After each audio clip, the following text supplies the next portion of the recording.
স্টেশনের ভিড় মধ্যে বড় লাগেজটি ছোট্ট বাচ্চাদের যেমন জোর করে স্কুলে পাঠানো হয় তেমনভাবে টানতে টানতে নিয়ে ট্রেনে উঠল সাদা টি শার্ট, ফেসের জিন্স, বয়স 21-এর আভা মেয়েটি।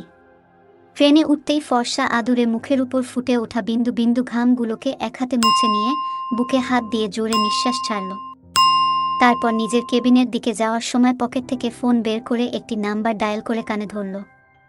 ওপাশ থেকে ফোন রিসিভ হতেই মেয়েটি চিৎকার শুরু করল, শুটকির কিমা, কেঁচোর স্যুপ আর শোলা ফ্রাই, টিকটিকির মালাইকারি। মেয়েটি আরও কিছু বলতো যদি না ফোনের ওপাশে থাকা মেয়েটি থামাতো। ওরে থাম থাম, এবার কি বমি করিয়ে ছাড়বি নাকি আভা সোনা? আভা, হ্যাঁ হ্যাঁ বমি কর তুই নীলিমা, দিয়ে ওটাতেই ডুবে মর। নীলিমা, আচ্ছা শান্ত হ আভা, শান্ত হব। তুই আমাকে শান্ত হতে বলিস কিভাবে নীলিমা? মুখ দিয়েই তো বললাম। আভা শাট আপ। লজ্জা করে না কথা বলতে নীলিমা? মাগুর মাছ ঘষার মতো তুই তো আমার লজ্জাটা পরিষ্কার করে দিয়েছিস বেবি। আভা, একদম মজা করবি না বলে দিলাম। আমি কিন্তু হেব্বি হট হয়ে আছি নীলিমা, কেন জানো? স্টেশনের হট পোলা দেখেছ নাকি? আভা, ধূর একটাও চোখে ধরার মতো কাউকে পেলাম না। এই 1 মিনিট তুই আমার মনোযোগ অন্যদিকে নিয়ে যাওয়ার চেষ্টা করবি না। আমি রেগে আছি নীলিমা। উফ, আমি আর ইরা তো কান ধরে সরি বলার ভিডিও তোকে সেন্ড করেছি, তাও রেগে যাচ্ছিস কেন? আভা, লাইক সিরিয়াসলি নীলিমা? তোরা যেটা করলি তারপর ওই কয়েক মিনিটের ভিডিও দেখে সব ভুলে যাব নীলিমা? হ্যাঁ মানছি এটা আমাদের 3 জনের ট্রিপ ছিল আর যেতে হচ্ছে তোকে একা। কিন্তু কি করব বলো, হুট করে দিদিমার শরীর খারাপ করে গেল আর মা আমাকে না নিয়ে মামার বাড়ি যাবে না। ইরা বেচারি, ও তো পড়ে গিয়ে হাতে চোট পেয়েছে। আভা, হাতের বদলে ঘাড় মটকে পড়লে ভালো হতো নীলিমা। আরে রাগ করছিস কেন? এটাকে সলো ট্রিপ ভেবে নে, তাহলেই হবে। আভা, রাখ তোর সলো ট্রিপ।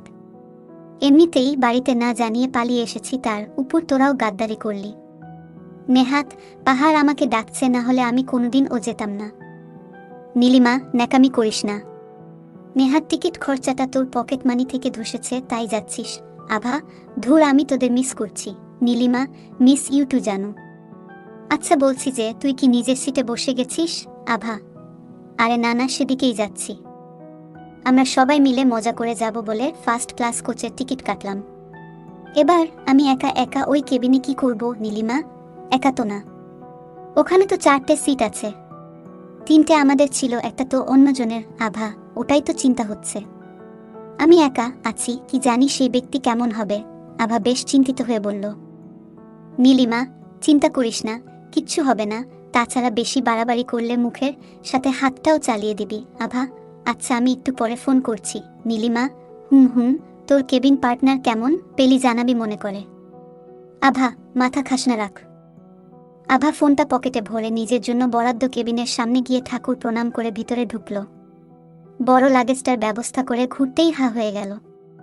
একজন সুপুরুষ আগে থেকেই একটি সিট দখল করে আধশোয়া অবস্থায় আছে। পরনে মেরুন টি শার্ট, ধূসর প্যান্ট, হাতে ঘড়ি, চুলগুলো হালকা এলোমেলো হয়ে আছে। আভা, উফ, ছেলেটিকে দেখে আভার মুখ থেকে এইটুকুর বেশি কিছুই বের হলো না। ছেলেটি এতক্ষণে হাতে থাকা বইটির থেকে মুখ তুলে আভার দিকে তাকালো। Are you okay? ছেলেটির সৌন্দর্যের সাথে গলার স্বরও হ্যান্ডসাম লাগলো আভার কাছে।